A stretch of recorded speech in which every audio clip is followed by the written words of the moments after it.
Hi friends, welcome Pandian stores. இன்றைக்கி எபிசோடுக்கான சின்ன ரிவ்யூ பார்க்கலாம்.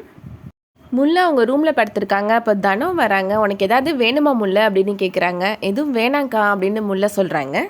ஏதாவது வேணும்னா என்னை கூப்பிடு, ஆனால் கத்தி கூப்பிடாத, ஃபோன் வச்சுருக்கிறேல்ல, ஃபோன் பண்ணு, நான் கொண்டு வந்துடுறேன் அப்படின்னு சொல்கிறாங்க. போனதுக்கப்புறமா மீனா வராங்க.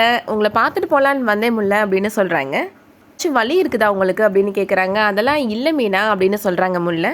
சும்மாவே படுத்துட்டு இருக்காம நான் சொல்கிறத செய்கிறீங்களா அப்படின்னு சொல்கிறாங்க. உங்களுக்கு ட்ரீட்மெண்ட் நல்லபடியாக முடிஞ்சு அழகான குழந்தை பிறக்க போகுது அப்படின்னு கற்பனை பண்ணிட்டுருங்க. அந்த மாதிரி பாசிட்டிவாக திங்க் பண்ணுங்கள், நல்லதே நடக்கும் அப்படின்னு சொல்கிறாங்க. அதுக்கப்புறமா ஐஸ்வர்யா வந்து மோர் கொடுத்துட்டு போகிறாங்க. இந்த குடும்பத்தில் எல்லாருமே என் மேலே ரொம்ப பாசமாக இருக்கிறாங்க அப்படின்னு நினச்சி முல்லை ரொம்ப சந்தோஷப்படுறாங்க. அதுக்கப்புறமா வீட்டுக்கு மீனாவோட அம்மாவும் அப்பாவும் வராங்க. மீனா அம்மா மீனாட்ட முல்லையோட ட்ரீட்மெண்ட் பற்றி விசாரிக்கிறாங்க. இப்போது மீனா அப்பா சொல்கிறாரு, இந்த ட்ரீட்மெண்ட் பற்றி எனக்கு தெரியும் அப்படின்னு சொல்கிறாரு. உங்களுக்கு எப்படிப்பா தெரியும் அப்படின்னு மீனா கேட்குறாங்க. நம்ம மேனேஜரோட பொண்ணுக்கு இந்த மாதிரி ஐவிஎஃப் பண்ணி தான் குழந்தை பிறந்துச்சு, அதுவும் ரெட்டை குழந்தை பிறந்துச்சு அப்படின்னு சொல்கிறாரு. ட்ரீட்மெண்ட் பண்ண உடனே குழந்தை பிறந்துருச்சா அப்படின்னு முல்லை கேட்குறாங்க. உடனேலாம் பிறக்கலை, ஒரு 5 தடவை பண்ணினாங்க, அதுக்கப்புறம் தான் ரெட்டை குழந்தை பிறந்துச்சு அப்படின்னு ஜனார்த்தனன் சொல்கிறாரு. கேட்ட உடனே முல்லை ரொம்ப அப்செட் ஆகிடுறாங்க. தனம் சொல்கிறாங்க, டாக்டர் ரொம்ப நம்பிக்கையாக சொல்லியிருக்கிறாங்க, கண்டிப்பாக முல்லைக்கு குழந்தை பிறந்துடும் அப்படின்னு சொல்கிறாங்க. முல்லையும் கதிரும் ரூமுக்கு போயிடுறாங்க. தனம் காஃபி கொண்டு வரேன் அப்படின்னு சொல்லிட்டு கிச்சனுக்கு போகிறாங்க. மீனா அப்பாவை திட்டுறாங்க. என்னப்பா நீங்கள் 5-6 தடவை ஆகும்லாம் சொல்லிட்டு இருக்கிறீங்க, அவங்களே இப்போ தான் ட்ரீட்மெண்ட் பார்த்துட்டு வந்திருக்கிறாங்க, இப்படியாப்பா பேசுவீங்க அப்படின்னு சொல்லி திட்டுறாங்க.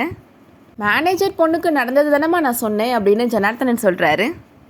மீனா அம்மா கேட்குறாங்க, இந்த ட்ரீட்மெண்ட்டுக்கெல்லாம் அதிகமாக செலவாகுமே அப்படின்னு சொல்கிறாங்க. ஆமாம்மா, சொல்லையா 5 லட்ச ரூபா கொடுத்து விட்டுருக்காங்க அப்படின்னு சொல்கிறாங்க மீனா அப்பா சொல்கிறாரு, இவ்வளோ பெரிய தொகையை எப்படி பெரட்டினாங்க, இப்போ தானே நீங்கள் கடையை வேறு ஓப்பன் பண்ணியிருக்கிறீங்க அப்படின்னு கேட்குறாரு. மீனா சொல்கிறாங்க, அதான்ப்பா எனக்கும் புரியல, காலையில் முடிவு பண்ணி ராத்திரி 5 லட்ச ரூபா கொண்டு வந்துட்டாங்க, இன்றைக்கி ட்ரீட்மெண்ட்டும் பண்ணி முடிச்சுட்டாங்க அப்படின்னு சொல்கிறாங்க. எப்படிம்மா ஒரே நாளில் பெரட்டினாங்க அப்படின்னு மீனாவோட அம்மா கேட்குறாங்க. இவங்க பேசிகிட்டு இருக்கிறத கதிர் அவரோட ரூம் வாசலில் நின்று கேட்டுட்ருக்கிறாரு. எனக்குனா மட்டும் டிசைனாக கதை சொல்லுவாங்கம்மா அப்படின்னு மீனா சொல்கிறாங்க. ஒரு பாத்ரூம் கட்டுறதுக்கு நீ போராடி நான் போராடி கடைசியாக கொல்லையில் ஒரு ஓரத்தில் கட்டி கொடுத்துருக்காங்க, அதனால் யாருக்கு என்ன பிரயோஜனம் அப்படின்னு மீனாவோட அப்பா கேட்குறாரு. ஏன்பா நீங்கள் வேறு கடுப்பேற்றுற மாதிரி பேசுகிறீங்க அப்படின்னு மீனா சொல்கிறாங்க. இதெல்லாம் யோசிச்சா எனக்கு செம்மையாக தலைவலிக்குதுப்பா அப்படின்னு சொல்கிறாங்க. அப்போ தனம் அங்கே வராங்க. யாருக்கு தலைவலி அப்படின்னு கேட்குறாங்க. எனக்கு தான்க்கா அப்படின்னு மீனா சொல்கிறாங்க. இந்த காஃபி குடி மீனா, சரியாக போயிடும் அப்படின்னு தனம் காஃபி கொடுக்குறாங்க. ஐஸ்வர்யா எல்லாத்தையும் சொல்கிறாங்க, கதிர் மாமா முல்லையக்காக்கு சாப்பாடு ஊட்டி விட்டுட்டுருக்குறாங்க அப்படின்னு சொல்கிறாங்க. அங்கே வேறு என்னெல்லாம் நடக்குது நான் பார்த்துட்டு வரேன் அப்படின்னு கண்ணன் சொல்கிறாரு. அம்மா அவனை கவனிக்கிறோன்னு தெரிஞ்சால் கதிருக்கு சங்கடமாக இருக்கும்டா அப்படின்னு தனம் சொல்கிறாங்க. முல்லை இப்போ பாத்ரூம் போகணுன்னு சொல்கிறாங்க. அதனால கதிர் முல்லையை தூக்கிட்டு போகிறாரு. கண்ணை தனத்திட்ட கேட்குறாங்க, ஏன் நீ இப்போ நம்ம அவரை கவனிச்சோன்னு அண்ணனுக்கு தெரியாதா அப்படின்னு சொல்லி கேட்குறாங்க.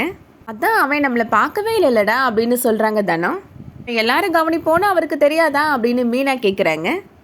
முல்லை கதிர்கிட்ட கேட்குறாங்க, நீங்கள் தூக்கிட்டு போனதை ஹாலில் இருக்கிற எல்லாரும் கவனிச்சிருப்பாங்கல்ல அப்படின்னு சொல்லி கேட்குறாங்க. இனிமேல் எல்லாரும் தூங்கினதுக்கப்புறம் நம்ம போகலாம் அப்படின்னு முல்லை சொல்கிறாங்க. இதெல்லாம் முடியாது அப்படின்னு கதிர் சொல்கிறாரு. நீ மாத்திரை போடு அப்படின்னு மாத்திரை எடுத்து கொடுக்குறாரு. முல்லை சொல்கிறாங்க, ஒரு பொண்ணுக்கு தன்னோட கணவர் எப்படி இருக்கணும்னு எதிர்பார்ப்பாலோ அதே மாதிரி நீங்கள் இருக்கிறீங்க, இதே மாதிரி எப்போதுமே நீங்கள் என் கூடவே இருக்கணும் அப்படின்னு சொல்கிறாங்க. தூக்கிட்டு போகிறதெல்லாம் இன்னும் கொஞ்ச நாளைக்கு தான், அதுக்கப்புறம் நீ தான் நடந்து போகணும் அப்படின்னு கதிர் சொல்கிறாரு. முல்லை மீனா ஐஸ்வர்யா 3 பேர் உட்காந்து பேசிகிட்டு இருக்கிறாங்க. தனம் கிச்சனில் வேலை பார்த்துட்ருக்குறாங்க. தனத்தோட அம்மா இப்போ அவங்க வராங்க. தனம் எங்கே அப்படின்னு கேட்குறாங்க. கிச்சனில் அக்கா வேலை பார்த்துட்ருக்குறாங்க அப்படின்னு மீனா சொல்கிறாங்க. வந்தது கூட தெரியாமல் அப்படியே வேலை பார்த்துட்ருக்குறான் அப்படின்னு தனத்தோட அம்மா கேட்குறாங்க. மீனா சொல்கிறாங்க, அக்கா கிச்சனில் இருக்கிறாங்க பெரியம்மா, நீங்கள் பேசுகிற சத்தம்லாம் அக்காவுக்கு கேட்காது அப்படின்னு சொல்கிறாங்க. தனம் அம்மா மனசில் நினைக்கிறாங்க, வீட்டுக்கு வந்த மற்ற மருமகள்கள் எல்லாம் சட்டமாக உட்காந்துட்ருக்குறாங்க, ஏன் பொண்ணு தான் கிச்சனில் வேலை பார்க்கணுமா அப்படின்னு நினைக்கிறாங்க. தனத்தை போய் பார்த்துட்டு வந்துடுறேன் அப்படின்னு கிச்சனுக்கு போகிறாங்க. என் நேரம் பார்த்தாலும் நீ மட்டும்தான் வேலை பார்த்துட்ருப்பியா அப்படின்னு தனத்தோட அம்மா கோபப்படுறாங்க.